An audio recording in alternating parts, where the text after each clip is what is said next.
Conexión Abierta, ganadora del Martín Fierro Digital 2017 y 2019 como mejor radio nativa digital. Conexión Abierta, nuestra forma de hacer radio.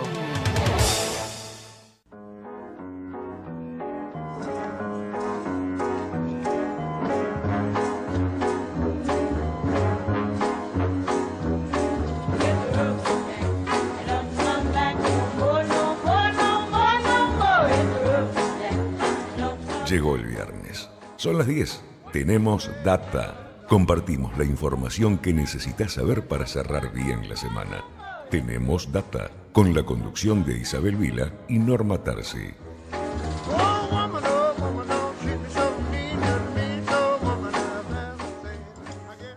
Hola, buenos días, bienvenidos a esta nueva edición de Tenemos Data, viernes 30 de abril. Hola Isabel Vila, ¿cómo estás? Muy bien. Hoy con información muy fresquita por los anuncios que acaba de hacer el presidente Alberto Fernández con esta extensión de las medidas hasta el 21 de mayo, prácticamente casi un mes más, ¿no? Sí, justamente hoy, Norma, que es el día con mayor número de contagios, de mayor número de fallecidos, perdón, y de contagios también, desde que comenzó la pandemia. Hoy contabilizamos 561 muertos y 26.053 contagiados en las últimas 24 horas. Y el presidente habló recién de un plan de vacunación exitosa. Y fíjate vos que en la región somos de los que menos han vacunado. Chile tiene al 50% de su población vacunada, Uruguay al 32%, y bueno, y este rebrote o este pico de la pandemia, si hubiese más gente vacunada, seguramente hubiese sido menor. Sí. Con unas medidas que en realidad son prácticamente las mismas que en el DNU anterior, donde, no se podrá circular de 20 a 6 de la mañana. Las medidas, obviamente las reuniones sociales de más de 10 personas están prohibidas, los viajes grupales, prácticamente son las mismas restricciones y se dividió según el estado sanitario de las regiones, se dividió en 4 zonas de bajo nivel de emergencia, de medio nivel, alto y de emergencia sanitaria, de alarma sanitaria. Los criterios que se usaron para esta división, fueron precisamente la cantidad de contagios, las camas que hay en cada región, y el presidente lo que anunció fue que le daba a los gobernadores la potestad de endurecer las medidas que iban a estar dispuestas en el DNU, pero no disminuir. Sí, aparte, de un piso, ¿no? Al techo, cada uno, de acuerdo a la situación sanitaria de cada provincia, lo puede modificar o no. Y anunció que en los próximos días, me parece que es lo más relevante, es que en los próximos días va a mandar al Congreso un proyecto para que, en virtud de la situación sanitaria, se le conceda al presidente y a los gobernadores facultades especiales. Esto me parece que tiene que ver con que hay también por allí hay varios presentaciones judiciales diciendo que el decreto de necesidad de urgencia de Alberto Fernández, que está vigente hasta mañana, es inconstitucional porque no pasó por el Congreso. Entonces está buscando que el Congreso respalde estas medidas. Lo que llamo un poquitito, resulta un poquito, provoca escozor, esto de que autorice de acuerdo a los criterios, que nunca sabes cuáles son los criterios, esté autorizado a tomar medidas especiales. ¿Cuáles serían esas medidas? Y hay que ver si es necesario que tome este decreto de necesidad y urgencia. Habría que consultar, me parece, a algún especialista sobre estos temas, sí, ¿no? bueno, estamos viendo de poder sumar a algún especialista que nos informe sobre el alcance de este proyecto y, bueno, que nos explique si esa norma que dictaría el Congreso estaría por encima de qué otras leyes, ¿no? O sea, qué alcance tendría. Sobre este tema me pareció algo contradictorio el hecho de que, por un lado, anunciara en varias oportunidades, mencionara el presidente su vocación de diálogo. En todo momento dijo que tenía mucha vocación de diálogo, que no se podía poner en duda que él, en todo momento el diálogo, bueno, repitió en varias oportunidades la palabra diálogo y su vocación. Ahora, por un lado, hace hincapié en esta vocación de diálogo y por otro lado pide que se le den facultades para decidir por sobre cualquier otra norma. Así que me parece que ahí es contradictorio. Y hay algo diálogo. Hay algo que estuvo ausente en esta exposición del presidente, que es el tema de las prohibiciones para circular en la ciudad. Argumentando que los contagios se producen en la capital federal, buscan suspender las clases presenciales, pero admiten las concentraciones de piqueteros. Y el argumento es que no se puede limitar el derecho de protesta. Me parece perfecto que la gente reclame por lo que tenga que reclamar. Lo que tendrían que buscar es otros métodos, porque si estás prohibiendo lo que es fundamental para el progreso de un país, que es la educación, también tenés que prohibir, en medida excepcional, estas manifestaciones que vemos que hay miles de personas que son traídas a la capital federal en micro, sin ningún tipo de control, que la mayoría no tienen barbijos y están amontonados horas y horas. Entonces, eso es un foco de contagio, porque esa gente luego vuelve a la provincia o vuelve a distintos lugares de capital de donde provienen y contagian al resto. Ahí tenemos alguien que nos va a poder explicar bien estas dudas que teníamos sobre el último anuncio que hizo el presidente.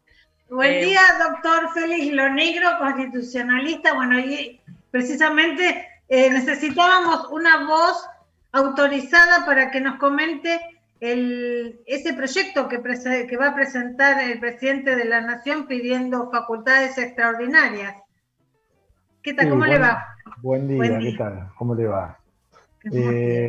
Bueno, a ver, es muy probable que la gente, con todo el mareo del COVID y además con todas estas implicancias jurídico-institucionales que se plantean en el conflicto de la ciudad y el gobierno nacional y la Corte y ahora las facultades extraordinarias, tal vez este sea el momento en el que más cabalmente la sociedad argentina necesitaría una formación cívica para entender todas estas cosas previamente, ¿no? Porque lo que nos pasa a nosotros es que siempre tenemos que salir a explicar las cosas después que ocurren, cuando esto sería interesante que se supiera de antemano. Pero bueno, a ver, para que se pueda entender un poco, el presidente quiere pedir facultades extraordinarias. ¿Qué son para el presidente facultades extraordinarias? Facultades no ordinarias. Es decir, ¿cuáles son las facultades ordinarias del presidente? Las que la Constitución Nacional le asigna al presidente. Las que la Constitución Nacional le asigna al Congreso, para el presidente, son extraordinarias. Entonces, lo que el presidente hace cuando le pide al Congreso facultades extraordinarias es que el Congreso le delegue potestades que le son propias. O sea, le dice al Congreso, préstenme sus atribuciones porque las quiero ejercer yo. Ahora, ¿de qué manera el presidente de la Nación ejerce las atribuciones del Congreso? Lo hace de dos modos. O a través de decretos de necesidad y urgencia, o a través de decretos delegados. ¿En qué se parecen los dos? En esto que les digo. Los dos se usan para ejercer atribuciones del Congreso. La diferencia es que cuando el presidente dicta un decreto de necesidad y urgencia, está ejerciendo una facultad del Congreso sin que el Congreso previamente lo haya autorizado. En cambio, cuando el presidente ejerce una facultad, dicta un decreto delegado, es porque está ejerciendo una atribución del Congreso que el Congreso previamente le delegó. Entonces, uno dirá, pero si el presidente ya está dictando decretos de necesidad y urgencia, ¿para qué le pide al Congreso decretos delegados? ¿Para qué le pide facultades, ¿para qué le pide facultades extraordinarias? Si el tipo ya las está ejerciendo a través de decretos de necesidad y urgencia. Alguno me dirá, bueno, no, pero si el presidente le pide al Congreso facultades delegadas y el presidente luego las ejerce, no necesita que después el Congreso la avale. Error. Tanto cuando el presidente dicta un decreto de necesidad de urgencia como cuando dicta un decreto delegado, es decir, cuando ejerce atribuciones del Congreso con o sin previa autorización del Congreso, esos decretos, tanto de necesidad de urgencia como delegados, después tienen que ser aprobados por el Congreso y tienen que pasar por la Comisión Bicameral Permanente. Quiere decir que no se entiende bien para qué el presidente le está pidiendo ahora al Congreso que le delegue potestades, cuando el presidente las viene ejerciendo en materia sanitaria desde el principio de la cuarentena a través de decretos de necesidad de urgencia, que ya además nadie objeta desde el punto de vista judicial. Entonces, es un gesto político más que otra cosa. Y ojo, porque acá también aclaro esto. Me han dicho, no, el presidente quiere que el Congreso le dé la facultad de ejercer atribuciones de las provincias para evitar los problemas que tuvo con Rodríguez Larreta. Tremendo error. Porque el Congreso, cuando le delega sus potestades, no las de las provincias. Entonces, si el presidente quiere que el Congreso le diga, usted haga lo que yo tengo que hacer, perfecto, pero nunca el Congreso le puede decir, señor presidente, yo le delego las potestades que la Constitución le da a las provincias. Es como vender un auto de otro. O sea, no se entiende para nada cuál es esta idea del presidente. Yo creo que es un gesto político más que jurídico. O sea que si la Corte, si alguien presentara algún recurso como presentó la ciudad por el tema de las clases presenciales ante la Corte podría actuar ante un DNU avalado por el Congreso. La Corte siempre la Corte actúa cuando alguna norma que dicta el presidente es inconstitucional. Uno dice, ¿el Congreso le puede delegar sus potestades al presidente? ¿Es constitucionalmente válido? Sí. El artículo 76 desde el año 94 le permite al Congreso delegar sus facultades. Siempre que sean en materia de administración, ¿no? Por tiempo determinado y previa declaración de una emergencia pública. Ahora, ¿alguien puede atacar ante la Corte ese decreto que el presidente eventualmente dicte? Sí, si considera que es inconstitucional, sí, después la Corte se pronunciará. Lo que, insisto, tiene que quedar claro es esto. Si el presidente recibiera del Congreso la facultad de cerrar las escuelas en todo el país, ¿no? Como ya lo hizo a través de un decreto de necesidad de urgencia, si ahora recibiera del Congreso la potestad de cerrar las escuelas y lo hiciera a través de un decreto delegado, justamente porque el Congreso le delegó esa potestad, seguiría siendo inconstitucional. Rodríguez Larreta podría volver a la Corte y decirle, mire, el presidente no puede hacer esto, ni aún cuando el Congreso se lo haya delegado, porque ¿quién es el Congreso para delegarle una potestad que no tiene? Que tenemos nosotros, que son las provincias. ¿Entiende? Perfecto. Sí, realmente nos había confundido. Bueno, nosotras obviamente ignoramos todo el tema legal y nos hacía ruido un poco esa declaración del presidente. Tiene pinta de ser como una especie de barniz para dar legalidad a lo que se está haciendo. Y yo diría que más bien un barniz político más que jurídico, sí. Porque no le va a mejorar la calidad. Si el presidente tomara la misma decisión que tomó hace 15 días, a través de un decreto delegado y no a través de un DNU, está en la misma situación. Igual. Respecto al tema para la gente en general, el que no entiende o no sigue cosa, no sería como un gesto democrático para el que no está siguiendo el tema. No. Eso de pedirle al Congreso. Para nada. O sea, no tiene que ver esto con la democracia, tiene que ver con el funcionamiento de las instituciones, con el sistema republicano en todo caso, pero no es más transparente. O sea, no le da un disfraz de legalidad que el Congreso le delegue esas potestades, porque insisto, no es potestad del Congreso delegar los poderes de la provincia. Exactamente. Entonces el Congreso estaría haciendo algo tan incorrecto como el presidente. Lo negro, con el tema del recurso presentado por la ciudad, ¿hasta cuándo la Corte puede mantener el silencio que tiene hasta ahora? La Corte no tiene plazos. La Corte acaba de recibir del Procurador General la opinión acerca de la invalidez constitucional de ese decreto. Es algo que la ley del Ministerio Público le obliga a hacer a la Corte, darle traslado al Procurador para que emita su opinión, que no es obligatoria, obviamente, para la Corte. Y lo recibió ayer, creo. Sí, con lo cual, la Corte tiene que dictar un fallo ahora que ya en este momento ya prácticamente es abstracto. Si la Corte se quiere pronunciar sobre la validez constitucional de ese decreto, aún habiéndose vencido el plazo, lo puede hacer igual.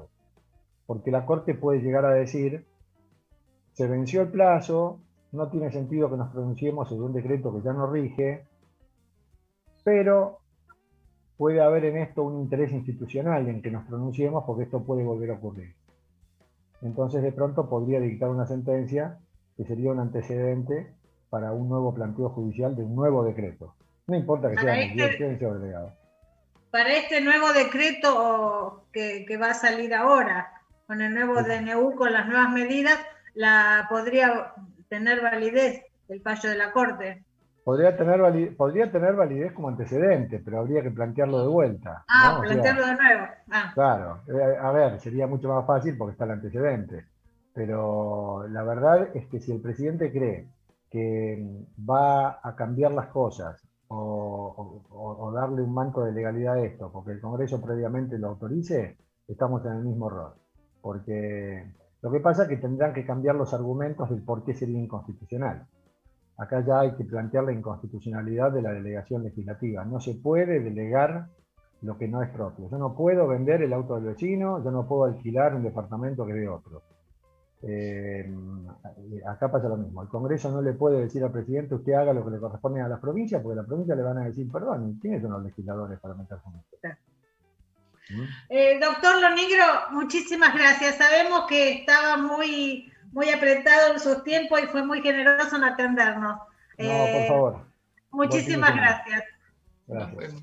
Fue el doctor Félix Lo Negro, constitucionalista. Bueno, estaba muy apurado, pero bueno, él muy... Pero fue claro en la expresión, fue claro en la explicación que nos dio. Lo que no se entiende, sigo sin entender, la necesidad del presidente de hacer este anuncio. Yo creo que está buscando como un barniz para la gente que no está en el tema. Bueno, esto está avalado por el Congreso. Bueno, no estamos en la misma de antes, no puede haber cambios, ¿no es cierto? Yo creo que mucha gente le criticó que algunas medidas debían haber pasado por el Congreso y no haber sido tomadas por un DNU. Y él quiso amalgamar las dos cosas, es decir, que el Congreso le dé las facultades, pero él seguir actuando con DNU, un DNU atrás del otro. Y bueno, recién nos explicaron muy claramente que el Congreso no le puede delegar las facultades, es decir, le puede delegar las facultades, pero no tendría ningún valor como una ley, ¿no? Así que vamos a una pequeña pausa antes de que así después enganchamos con otros temas. ¿Te parece bien, Isabel? Bien. Dale. En Pan American Energy sabemos que trabajar para generar energía no es fácil. Por eso invertimos, nos preparamos y planificamos. Porque hacer las cosas bien es la mejor manera de hacerlas. Ahora Ahorrar energía es responsabilidad de todos. Por ello, desde Naturgy te acercamos recomendaciones para hacer un uso más eficiente del gas natural y de esa forma puedas reducir tu consumo. Así, procura calefaccionar solo los ambientes donde haya gente y a una temperatura razonable. Utilizar el agua caliente solo cuando sea necesario y a la temperatura justa. Naturgy, cuidemos lo bueno, cuidemos el gas. Más consejos en www.naturgy.com.ar y seguinos en nuestras redes sociales.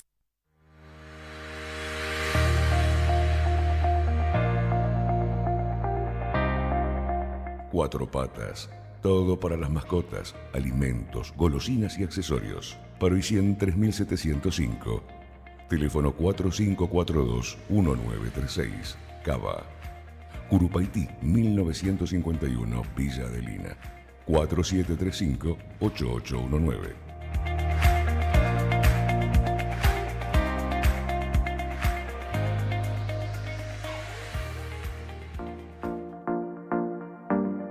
Somos Hierro. Muebles estilo industrial en hierro y madera. Seguilos en Instagram. Somos.hierro.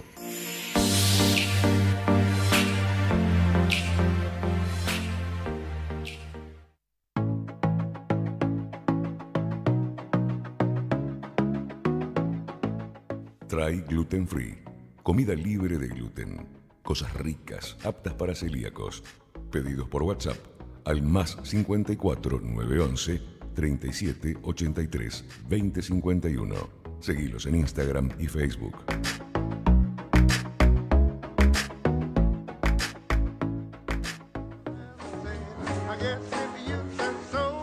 Estás escuchando Tenemos Data.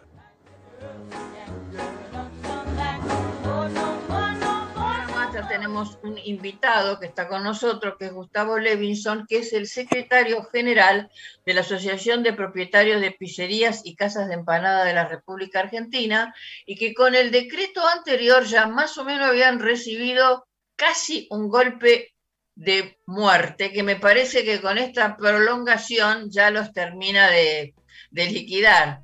Pues las pizzerías y casas de venta de empanadas con estos cierre con este horario, restricción de los horarios, sobre todo nocturno, les ha generado un problema muy serio, ¿no es cierto? Levinson, buenos días, ¿cómo le va?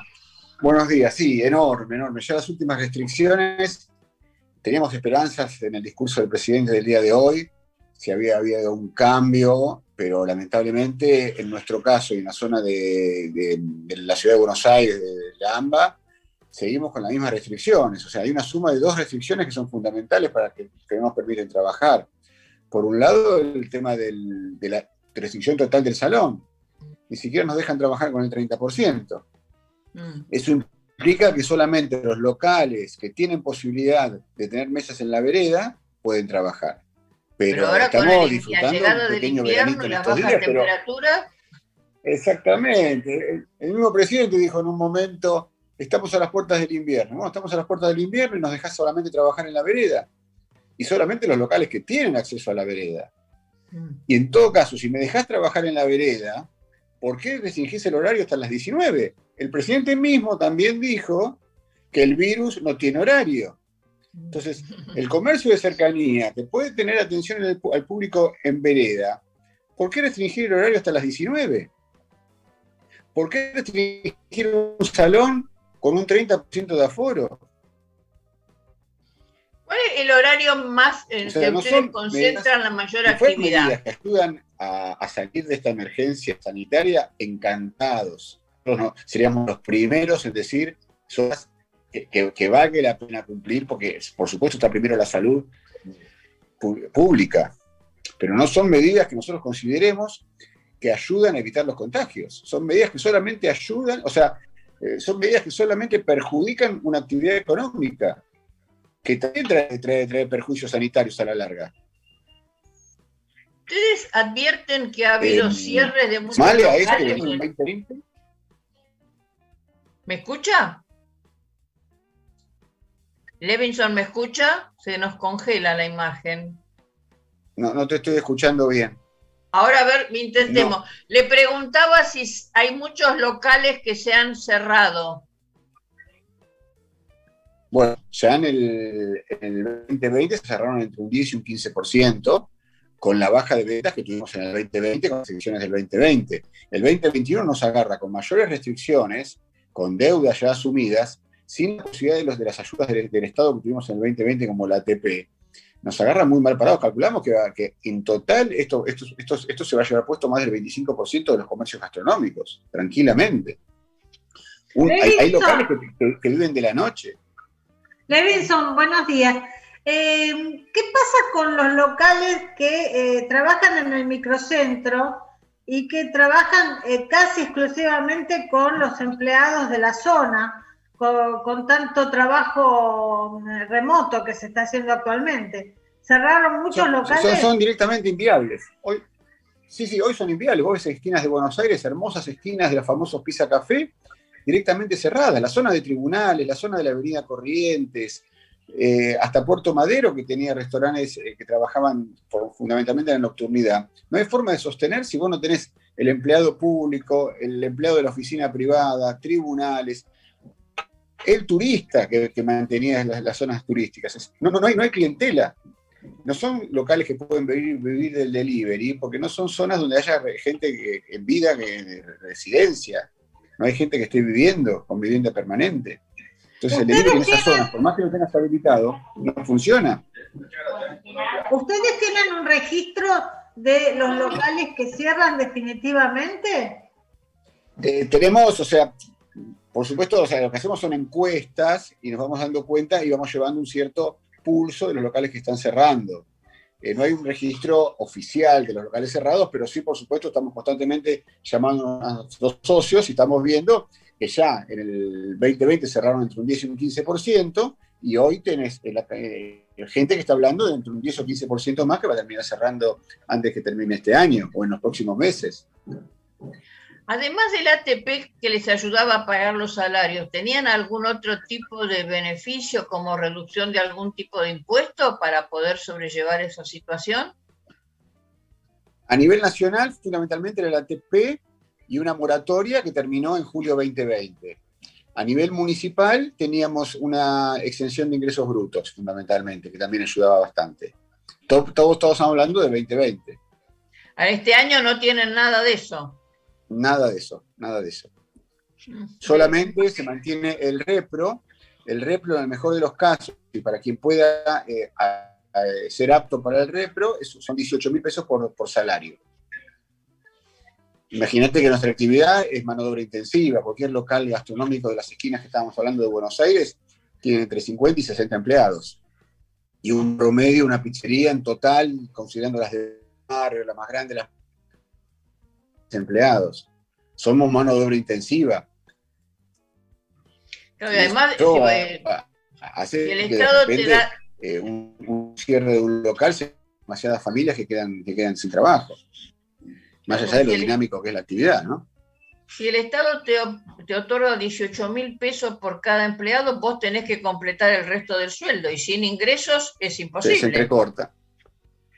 El Estado te ofrece 18.000 pesos por empleado. ¿Es así?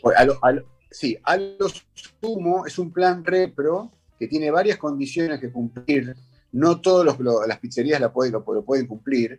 Hay un tema de comparación con ventas, comparación con balances, varias etapas y varias restricciones que hay que cumplir para poder acceder al repro.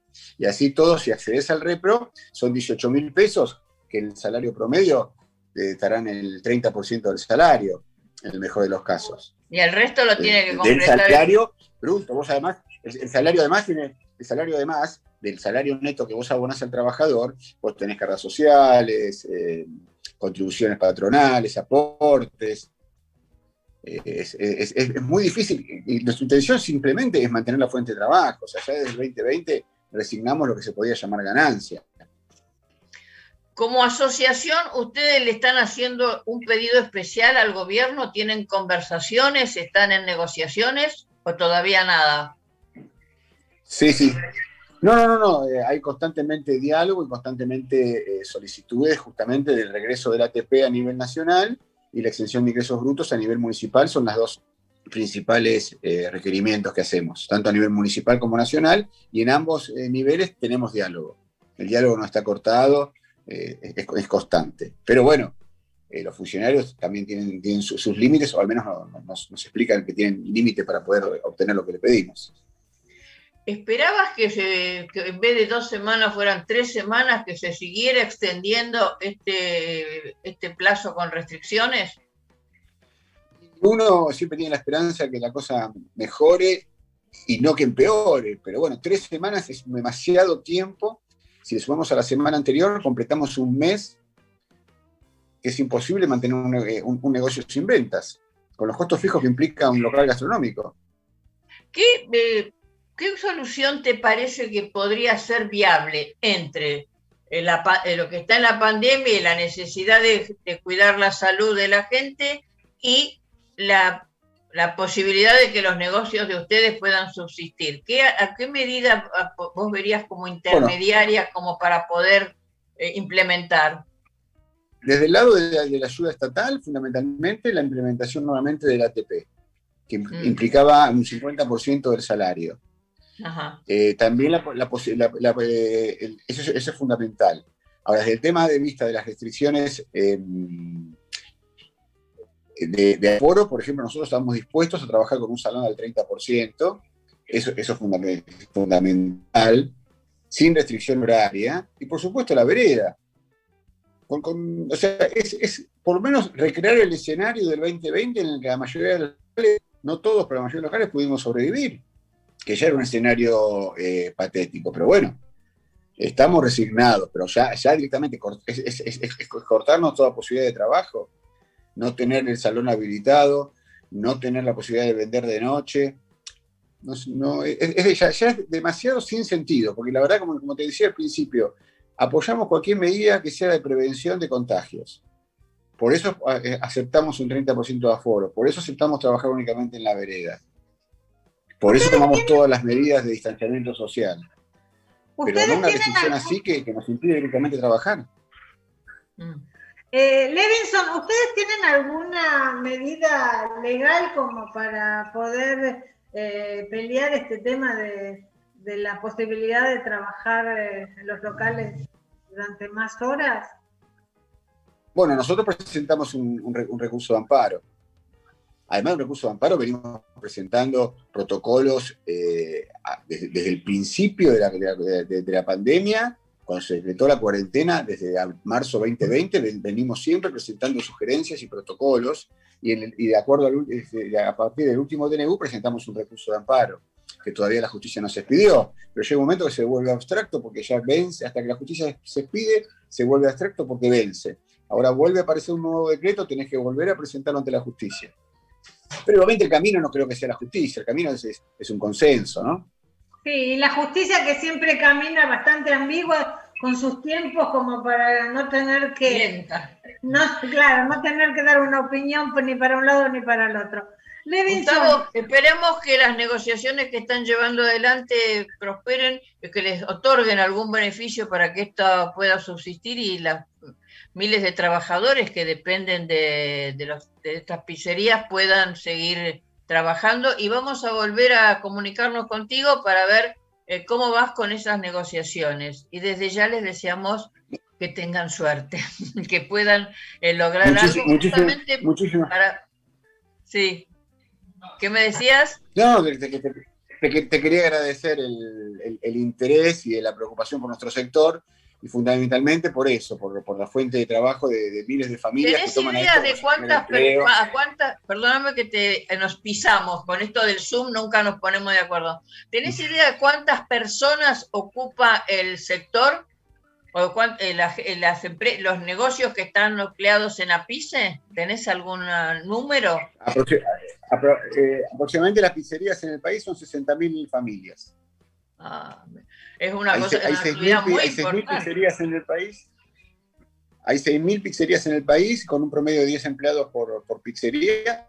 Aparte ya te digo, es un primer empleo, o sea, un chico de 18 años ya puede empezar a trabajar de repartidor, puede empezar a trabajar de bachero, puede llegar a maestro pisero, puede llegar a encargado de local. Es una actividad para primer empleo, para oficio, muy interesante.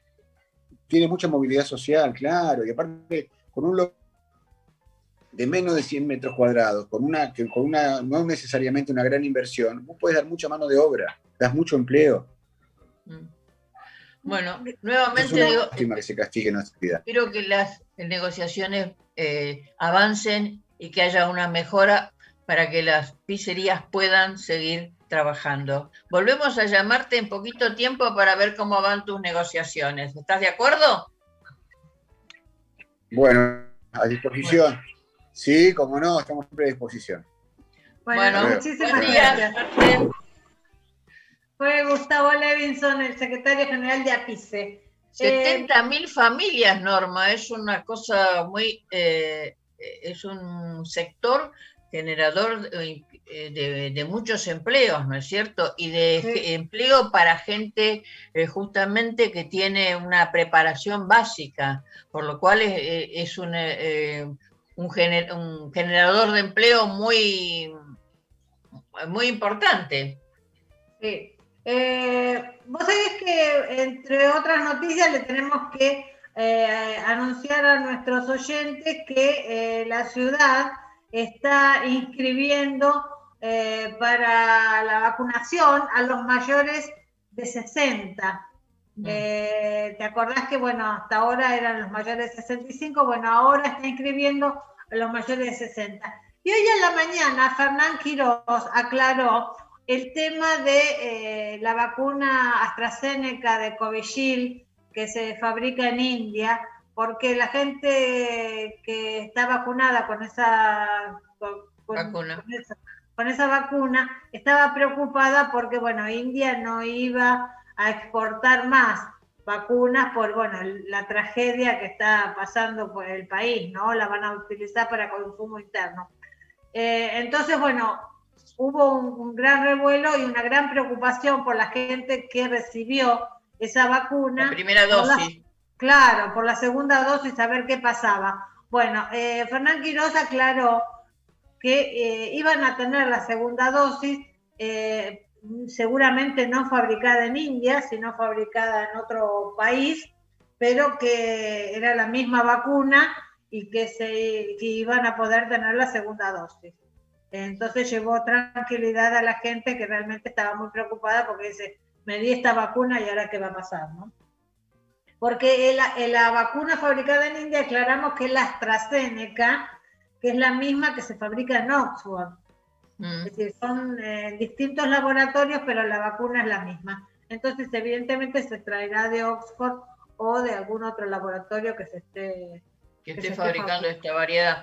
Bueno, vos sabés que el presidente anunció que fue el plan de vacunación más grande que tuvo el país, pero es el menos importante de toda Latinoamérica y del resto del mundo, y hoy anunció la llegada de 10 millones de vacunas. Hay que tener en cuenta que siempre hablamos de una dosis, y las vacunas necesitan 2 dosis, así que me parece que estamos muy lejos todavía. Además dijo que el 95% del personal de salud ya fue vacunado. Realmente debiera estar vacunado el 100%, pero me parece que el 95% por la cantidad de reclamos que se escuchan del personal de salud todavía no recibió la segunda dosis. Sí, aparte porque, es decir, había vacunas, pero que en vez de ser destinadas al personal de salud, fueron destinados a otros estratégicos, entre comillas, ¿no? Vos sabés que ayer había una investigación, en los medios circulaba, porque la provincia de Formosa, que parece una república aparte, informó que había vacunado a 70.000 presos. Se estaba haciendo una investigación y los presos de Devoto también están pidiendo vacuna. Entonces, los trabajadores esenciales no terminaron de vacunarse, los médicos, los colectiveros, todo el personal que está en contacto con gente enferma, y vacunamos a los presos. Eso me hace acordar, vos sabés que las milicias que sostienen el sistema venezolano son provenientes de las cárceles. Parece que hubiera una copia de algún modelo, ¿no? Porque las milicias que dicen defender a Maduro y antes a Chávez, su origen está allí, en presos que fueron liberados. Es problemático, y además creo que derecho a la vida y un derecho a una vacuna tienen todos, pero en un momento en que hay escasez hay prioridades. Están las personas mayores, están los discapacitados que no reciben ningún trato especial, las personas con problemas de enfermedades preexistentes, pero que tienen posibilidades de vida, de continuar con la vida. Y bueno, y más todas las vacunaciones que en los vacunatorios VIP desaparecieron y que vacunaron a gente de 18 años, 20 años, que en ningún momento tomó conciencia que esa vacuna que se estaba poniendo le estaba quitando la vida a una persona mayor, que podía haber sido su abuelo, un tío, o un pariente, o un vecino. Somos así, solidarios de acá, nada más. Sí, absolutamente. Y bueno, precisamente yo creo que la manifestación hoy que hay de los colectiveros en la 9 de julio, que está realmente bastante complicado, porque inclusive quisieron parar en algunos accesos, la policía quiso parar el ingreso de los manifestantes y bueno, pasaron por arriba de la policía y se manifestaron igual. Y bueno, ellos también reclaman no solamente mejores condiciones laborales, sino reclaman vacunas.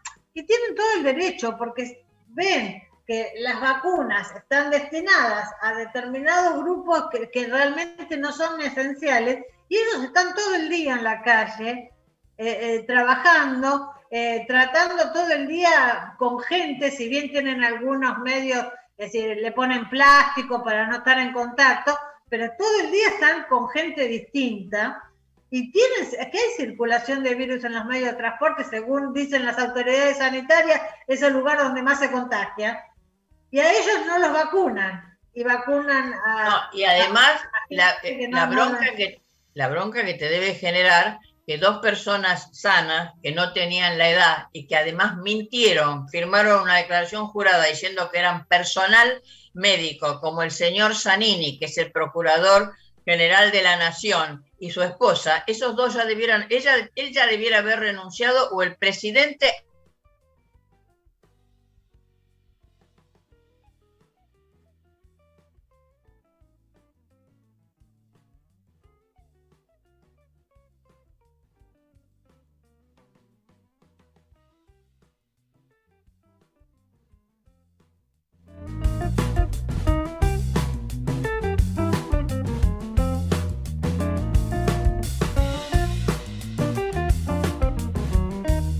De los abogados, es el procurador general, ¿no?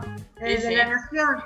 Está mintiendo junto a su esposa, mienten, pero no solamente mintieron. Además, no sé estaba preso, además fue escarcelado, creo que tiene causas todavía pendientes, ¿eh? No está limpito, bueno, no tiene... ¿Qué ejemplo le estamos dando? Yo creo que en un país donde realmente se sigue mucho a los ídolos, ¿no? Necesitamos... El argentino es como que necesita seguir a un ídolo, es decir, aunque tenga los pies de barro, aunque tenga pies de barro. Claro, pero es decir, esos ídolos, la vemos a Cristina Fernández ir de un lado para el otro sin barbijo, por ejemplo. Es decir, para muchos seguidores de la vicepresidenta, Cristina es un ídolo, una imagen a seguir, un ejemplo a seguir. ¿Y qué ejemplo? Es decir, no usa barbijo, se besa con sus compañeros de cámara, saluda, va, viene, no usa barbijo, no mantiene distancia social. Entonces, la persona que lo sigue, o que la sigue, dice, no, realmente si ella no lo usa es porque no es necesario. No es necesario porque ella sabe todo. Y así, es decir, los ídolos tienen el doble de responsabilidad. Los líderes, para no llamarlo ídolos, los líderes tienen la doble responsabilidad de dar el ejemplo a sus seguidores. Entonces, tan impune es esta mujer. Vos escuchaste que algún vicepresidente, por ejemplo, Cobos, que fue su vicepresidente, el mismo Scioli, hayan usado el avión presidencial para su traslado particular? El avión presidencial es para el presidente. Y en alguna emergencia, él puede cederlo a alguien por una emergencia especialmente. Bueno, Cristina se traslada al sur, a su lugar en el mundo, usando el avión presidencial. Ya no es la presidenta. ¿No? ¿Hay algún decreto, alguna autorización firmada, se le cede para este viaje especial porque va a contar los rabanitos que hay en Calafate? No, directamente usa el avión. Así estamos, ¿viste? No hay normas, no hay respeto, y es muy difícil, es una sociedad en la que desconoce las normas, y entonces es imposible. ¿Cómo hacen los policías para parar a un piquete si constantemente no se le está exigiendo que se respete a la autoridad? ¿Cómo hacen los policías para pedirle a alguien, bueno, hay que cumplir esto, no podés pasar? Los escupen. Yo me acuerdo cuando estaban cuando estaban tratando el proyecto de jubilación en la época de Macri, cuando tiraron las 4 toneladas de piedra al Congreso, que había chicas que los pechaban así, en cuero, a los policías. Eso fue una falta de respeto absoluta y total, y no fue condenado eso. Entonces en una sociedad que no respeta sus autoridades, que sus autoridades no dan, y las autoridades máximas encima, no dan ejemplos a seguir, es muy difícil mantener en orden esta sociedad. Y una sociedad que no cumple con las normas, una sociedad que no trabaja, como está pasando ahora, producto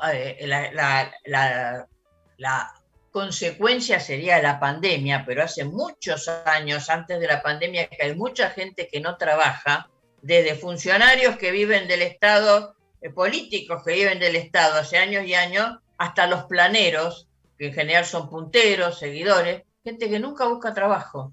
Es muy difícil que este país, que supo estar entre los primeros del mundo, pueda salir de esta decadencia, porque hay una decadencia moral, de no cumplir con las normas, de sálvese quien pueda, de no valorizar al que estudia, de no valorizar al que respeta. El que respeta es, por decirte una palabra suave, un tonto. El vivillo es el que transgrede todo y va para adelante,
Estamos tratando de darle entrada a nuestra corresponsal en Europa, pero no lo estamos logrando. No lo estamos logrando. Bueno, te comentaba el tema de que Horacio Rodríguez Larreta se sorprendió mucho con el anuncio tan temprano del presidente, sobre todo por el tema de la suspensión de las clases presenciales. Parece que el eje de la discusión entre ellos es el tema de las escuelas. Fíjate vos. Claro, porque él había planteado en otras reuniones previas, inclusive cuando se juntaron los jefes de gabinetes de nación, provincia y ciudad, de consensuar algún tipo de esquema que permitiera dejar de lado todas las diferencias que habían provocado la tensión y encontrar una forma de presencialidad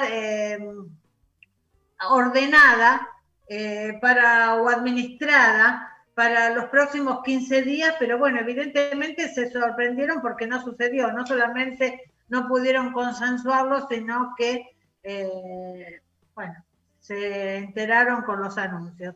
Alberto Fernández ordenó que las escuelas continúen cerradas en las zonas de alarma, entre las cuales se encuentra el AMBA, el área metropolitana, que obviamente incluye a la ciudad de Buenos Aires. Así que bueno, nuevamente Rodríguez Larreta tendrá la disputa que tuvo con el DNU anterior, a ver qué era lo que pasaba, ¿no? ¿Qué va a pasar si se sigue dando en forma presencial o a distancia? Rodríguez Larreta lo que pretendía en este momento era consensuar la presencialidad en los jardines y primarias. Bueno, ayer a última hora había una nota que decía que el lunes los jardines de infante y primaria y hasta y primero y segundo año de secundaria iban a tener clases presenciales. No sé si ya cambió esto. Bueno, de acá lo que pasa es que hay una gran incertidumbre que afecta a los padres y fundamentalmente a los chicos. Hasta el domingo a la noche seguramente no van a saber si hay clases o no en la ciudad. El gobierno, el jefe de gobierno va a dar una conferencia a la tarde donde sería anunciado que las clases no se tocan en los jardines de infante y en la primaria. Así que bueno, sí, es como vos decís, que aparentemente va a seguir las clases presenciales. Vamos a ver si podemos conectarnos, a ver si tenemos conexión nuevamente. No, estamos complicados con las conexiones. Estamos complicados con las conexiones de larga distancia. Porque tenemos una corresponsal en Londres con la que nos queríamos conectar hoy, que nos contase un poco cómo está la situación en Londres, donde tiene casi la mayoría de la población del Reino Unido ya vacunada. Sin embargo, tienen serios problemas y mantienen cierto tipo de restricciones. En Europa está llegando lo que llaman la tercera ola, pero los lugares más afectados, por ejemplo, parece ser Francia, que tuvo que cerrar escuelas, pero a diferencia de nosotros, cierran escuelas en casos puntuales, una semana, 2 semanas, y vuelven a abrir. En ningún país del mundo hubo un año entero como tuvimos nosotros con las escuelas cerradas. España ha relajado mucho sus restricciones y ha recibido, sobre todo en todo lo que es la Costa del Sol, todo el sur de España, muchísimos franceses. Aparentemente no le ponen restricciones. Además, todo el sur de España, las propiedades son de alemanes e ingleses que han comprado ya hace muchos años esas propiedades y van a pasar el invierno europeo, lo pasan en el sur de España. El principal motor de España, por ejemplo, es el turismo. Y aparentemente no hay restricciones. Sí, Portugal mantiene cierto tipo de restricciones y en toda Europa se está hablando de implementar el pasaporte sanitario o pasaporte verde. Todavía no, algunos piden que cualquier ciudadano que quiera ingresar a la Unión Europea desde otros continentes ya tenga las 2 vacunas. Eso le acreditaría para tener el carnet sanitario. Pero no se sabe si todavía va a haber algunas otras exigencias. El PCR con una vigencia de 72 horas hoy sigue siendo uno de los recursos imprescindibles para poder ingresar por cualquier aeropuerto europeo. Sí, evidentemente, bueno, no nos podemos comunicar con Gabriela, nuestra corresponsal en Londres. Acá me avisa que acaba de entrar, así que bueno, esperemos que podamos hablar, aunque sea un par de minutos, pero bueno, como vos decías, está Estamos acá, la tenemos Gabriela. a Gabriela. Bueno, Gabriela, contanos así muy rápidamente, porque tuvimos dificultades para conectarnos con vos. ¿Qué está pasando en este momento en Londres con el COVID, con la enfermedad? Hola Isabel, ¿cómo estás? Bien, muy bien. ¿Me escuchás? Bueno. Sí, perfecto, te ¿Qué está escuchamos pasando? Perfecto. Bueno, ¿qué está pasando? Por suerte está pasando un montón, que no hay casi contagios, ya los fallecimientos son muy bajos y bueno, eso gracias a una cuarentena muy dura de 4 meses y de la cual recién estamos saliendo parcialmente. Recién a partir de junio se va a poder estar libremente. Igual todavía no se puede viajar al extranjero, o sea que están prohibidos los viajes, salvo los esenciales y bajo una estricta autorización. Así que se espera que para el 17 de mayo se pueda viajar, pero bueno, creo que están planeando una especie de semáforo. Cuando hablas de cuarentena estricta, ¿qué restricciones tiene esa cuarentena estricta? ¿Qué restricciones tuvo? Bueno, no ir a trabajar, trabajar desde el domicilio, todos los que puedan, no juntarse con otras personas en la calle, salvo con una sola persona que sea de otra familia, o sea, digamos, una burbuja de 2 personas. Eso fue durante casi todo el invierno. Los cafés y restaurantes y todo lo que eran negocios cerrados, solamente estaban abiertos los esenciales como los supermercados, los restaurantes y esos podían vender delivery. Después la gente no se podía juntar en la calle, salvo podía salir a hacer algún deporte, pero solos. ¿Y las escuelas? Las escuelas estuvieron cerradas la mayor parte del tiempo. Y bueno, a partir del 8 de abril comenzaron a abrir todo parcialmente, ¿no? Pero bueno, igual se abrieron restaurantes, se abrieron pubs y las tiendas, los comercios, pero bueno,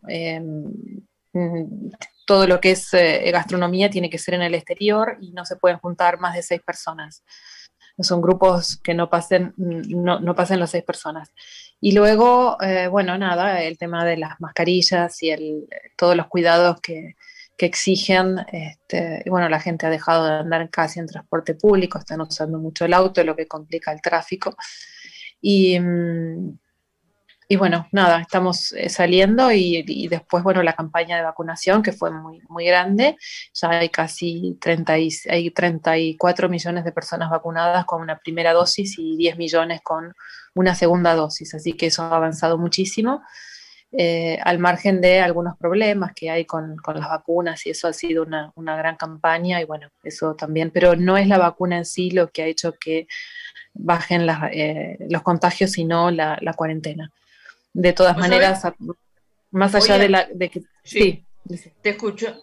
No, te decía que hoy aquí, hace unos minutos, Alberto Fernández acaba de extender una serie de medidas restrictivas hasta el día 21 de julio, en un país con una economía... 21 de mayo, perdón. Sí, gracias, Norma. Y hay cierta resistencia en la población, porque sobre todo en la parte comercial están agotados. Bueno, eso es algo que ha ocurrido en todos los países. Aquí también hubo mucha resistencia. La gente estaba muy enojada porque veníamos saliendo de una cuarentena no tan estricta, pero sí era estricta en relación a los otros países. Si lo decimos estrictos en relación a España o a Francia o a Italia, que fueron mucho más complicados. Cuando fue en junio... Hola. Sí, bueno, se nos corta, bueno, se nos cortó la conexión. Bueno, lamentablemente también se nos va el programa y tenemos que despedir a Gabriela. Si nos estás escuchando, muchas gracias. Y nosotros nos despedimos hasta el próximo viernes, como todos los viernes a las 10 de la mañana. Chau, chau.